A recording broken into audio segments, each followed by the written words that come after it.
Hey, good morning, good afternoon, good evening. This is Jan from New York City, and my channel name is Jan from New York City Saves Money. Hey, how's everybody doing today on this bright and beautiful Tuesday morning? Even if the weather's not good, don't worry about it. It's still bright and beautiful. You woke up today, didn't you? There you go. Hey, listen, let's get right to it on this Recipe Tuesday. Thank you so much for joining, and do know that I appreciate your contributions to the recipe show. And if you want to contribute a recipe, don't forget to contact me through Facebook Messenger at Jan Carnivals Are Fun. I know, I happen to love carnivals. What can I tell you? Okay, so listen, let's get right to the recipes. This recipe has been submitted by yours truly, Jan from New York City. The first one is, I had a hankering for chicken pot pie. How many of you out there love a good chicken pot pie? Okay. But how many of you don't also want to necessarily always have the frozen ones, which they're great. Don't get me wrong. Love, love, love them. I'm not saying that they're not. They're absolutely wonderful. But sometimes you want something that tastes slightly fresher, okay? Or you don't feel like making it all the way like chop, chop, choop, choop, and all that. Here is a shortcut version of mine that I whipped up in my brain yesterday. But as it turned out, it was quite good. Now, if you happen to have leftover, let's say boneless chicken breasts, although you could do the same method with beef, whatever meat you want, whatever you got, all I did was basically combine my pre-cooked of my own boneless chicken breasts. I cubed them up. I added my favorite matching soup of choice, which happened to have been a roasted chicken soup. But you do want to have a thickness in your filling. So what I did was drain the can halfway. I left some fluids in there, some of the broth. The other broth I reserved for another use. And then what you can do, and what I did, was I took a tablespoon of all-purpose flour, and I stirred it into that. I just poured all that in my 8x8 pan. Now, if you have any cream of type soups, that would be ideal. A cream of mushroom, cream of celery, your cream of whatever that you like the best. Incorporate your favorite boneless chicken or your beef or whatever you have that you enjoy. Add some, if you have frozen peas and carrots, if you have any, or in the can, drain it, just dump it in. Whatever you have on hand in terms of vegetables that you would personally enjoy in your pot pie. But here's the real shortcut, besides everything else. I noticed something, that when I bake off Ritz crackers and other recipes, I said, this sort of has like a pie crust taste. It really does. So all I did was simply place the crackers on top of that mixture. I preheated my oven at 350 degrees, and I baked it off between 20 and 25 minutes, depending on your oven. That's it. Talk about effortless. It was yum. It was really, really yum. By the way, you could turn this into a sweet method using your homemade apple pie mixture, whatever that is. Layer an 8x8. And you can make a crumble smashing up those Ritz type crackers, a little bit of cinnamon, a little bit of sugar, maybe a dab of butter. Throw that mixture on top of your apples, 350. 20, 25 minutes, done. No excuses offered. There you go.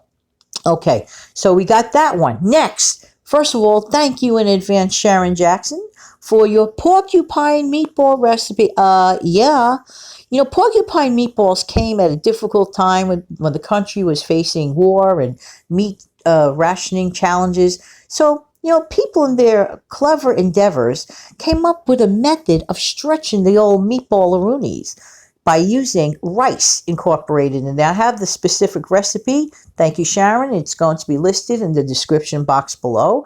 I do appreciate it. And Sharon Jackson's spaghetti casserole, that recipe will be included next week. Apologies on my end for assuming that I had that recipe in my files to give you. But I'm so sorry, so that will have to be next week. But not my fault. Not my fault. Not Sharon's fault. I accept the blame fully. So there, my fault. Sorry, everybody. But that'll come up next week, okay? Now, without further ado, okay. Steve, don't go away, everybody, because don't touch that dial. Steve is going to talk about a wonderfully beloved recipe. Yeah. Deviled eggs. I mean, let's think about it. They are a party food. They are a great grab and go. They are perfect for low carbers. They are perfect for penny watchers, which I am one of them. I'm just saying. But most of all, they're delicious. They're delicious. So Steve is going to come on in a second to describe his version of doing it, his tips and tricks, and then I'll be back. We'll talk some more.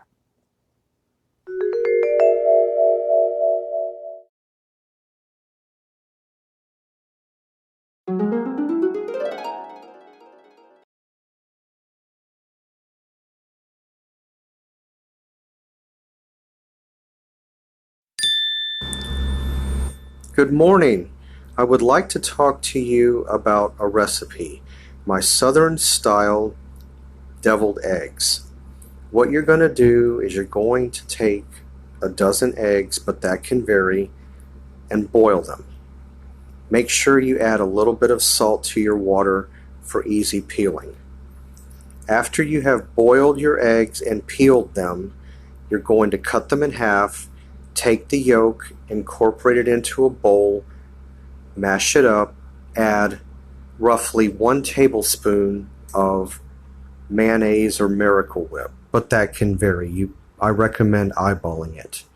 Then you're going to take a half a teaspoon or so of mustard.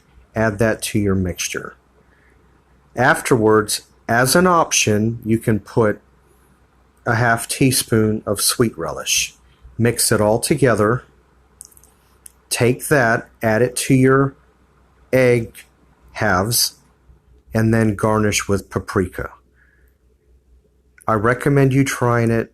I really think you're going to like it. As an option, you could also use ranch dressing. You could swap that out for your mayonnaise or your Miracle Whip. Thank you and have a good day. Hey, thank you so much, Steve. You know, you can't lose with deviled eggs for many reasons, as we mentioned before. Thanks again, Steve. You know, yesterday, I don't know what it was. I guess I was in a creative mood, but I was also in a peanut butter cookie mood. Yeah. But I'm also kind of like watching any sort of sugar. I'm not diabetic, but I don't need to have extra sugar in my life. No one really does, okay? But I remember a recipe, so I claim 0 credit for this. It is so simple. It is like a joke, okay? If you're low carbing it, and even if you're not low carbing it, and I'll tell you why I say this, the method is so easy, okay? Preheat your oven at 350. Take 1 cup of crunchy style peanut butter of choice. Now, you could either add Splenda or whatever artificial sweetener you want to taste, or you could add a few teaspoons of sugar in place, if you rather. Not a ton, maybe like about a 1/4 cup of sugar if you don't want to use artificial sweetener. And 1 egg, excuse me, and a bit of cinnamon to taste. Mix that up. Take a spoon the little spoon lumps onto an ungreased cookie sheet. Bake that off between, I would say about 11 minutes is what worked for me. And I'll show you the picture at the end. Voila, the easiest chocolate chip. Wake up, Jan, you really need more caffeine. The easiest peanut butter cookies on planet Earth. So just saying, if you're in a cookie mood, and if you don't have flour, if you don't like working with flour, hey, you got yourself a deal right there. Very inexpensive. Most of us have peanut butter laying around. But I have found that if you work with the crunchy style, it gives it that extra sort of crunch because there is no flour in this recipe. But they come out beautiful. And the next day, I can't lie to you, I had it with my first cup of coffee. Just about a half hour ago. Yum! Just saying.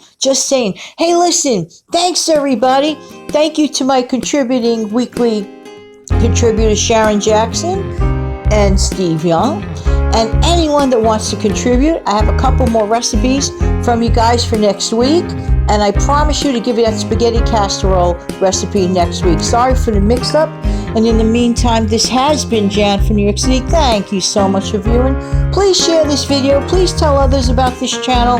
My anniversary's coming up for YouTube on July 22nd. It would be my utmost dream to hit that 1,000 subscribers. Plus, not because I earned it, but because it makes me feel good that somebody out there is watching this stuff and hopefully getting something out of it. Anyway, here goes the music. Have a great day, everybody. We'll be back tomorrow. Steve and I are going to talk to you tomorrow about online selling, because both of us love to do that. Have a great day.